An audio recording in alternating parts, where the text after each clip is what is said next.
दोस्तों स्वागत है आप सभी का मेरे चैनल मेडिसिन एक्सपर्ट रिव्यू में।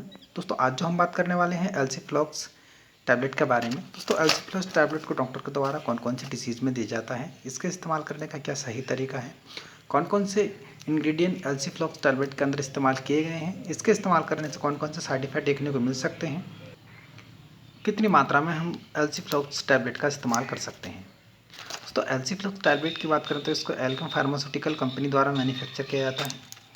प्राइस की बात करें दोस्तों 40 रुपीज़ की इस पर MRP होती है। 10 टैबलेट का पूरा एक स्ट्रिप आता है। इंग्रेडिएंट की बात करें तो दोस्तों इसके अंदर सिप्रोलॉक्सासिन हाइड्रोक्लोराइड इंडियन फार्माकोपिया के अकॉर्डिंग 500 mg इसके अंदर इस्तेमाल किया गया है।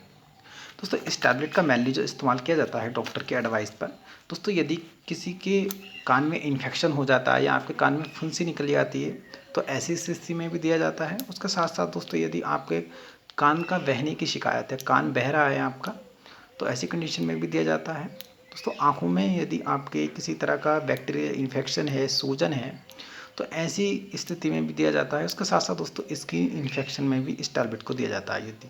यदि दोस्तों आपको एलर्जी की शिकायत है, आपको सूखी एलर्जी है या आपके शरीर पे फोड़े फुंसी दाने निकल रहे हैं, तो उसको ठीक करने के लिए भी इस टैबलेट को डॉक्टर के द्वारा दिया जाता है।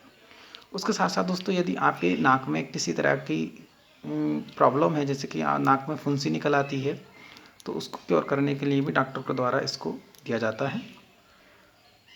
दोस्तों उसके साथ साथ इसको यूरिन इन्फेक्शन में भी दिया जाता है। दोस्तों यदि किसी के यूरिन में इन्फेक्शन हो जाता है, उसको दूर करने के लिए भी दिया जाता है। दोस्तों ये एक एंटीबायोटिक मेडिसिन है, तो इस टैबलेट का डॉक्टर के द्वारा इन सभी डिसीज़ में दिया जाता है। दोस्तों इस टैबलेट की डोजेस की बात करें तो एक एडल्ट व्यक्ति को सुबह शाम एक टैबलेट इस्तेमाल करने की सलाह दी जाती है। दोस्तों इसके साइड इफ़ेक्ट की बात करें तो इसके इस्तेमाल करने से पेट में गैस हो सकती है, कब्ज हो सकती है, मतली हो सकती है, कमर दर्द हो सकता है, आपके सिर दर्द हो सकता है। दोस्तों ये सारे साइड इफ़ेक्ट इस टैबलेट के इस्तेमाल करने से देखने को मिल सकते हैं। दोस्तों ये बहुत कॉमन से साइड इफ़ेक्ट हैं जो किसी किसी पेशेंट में देखने को मिल सकते हैं इस टैबलेट के इस्तेमाल करने से। दोस्तों दवाइयों से जुड़ी छोटी मगर महत्वपूर्ण जानकारी पाने के लिए हमारे चैनल को सब्सक्राइब, लाइक और बेल आइकन दबाना ना भूलें, जिससे कि हमारी आने वाली वीडियो का नोटिफिकेशन आपको सबसे पहले मिल जाए। धन्यवाद दोस्तों।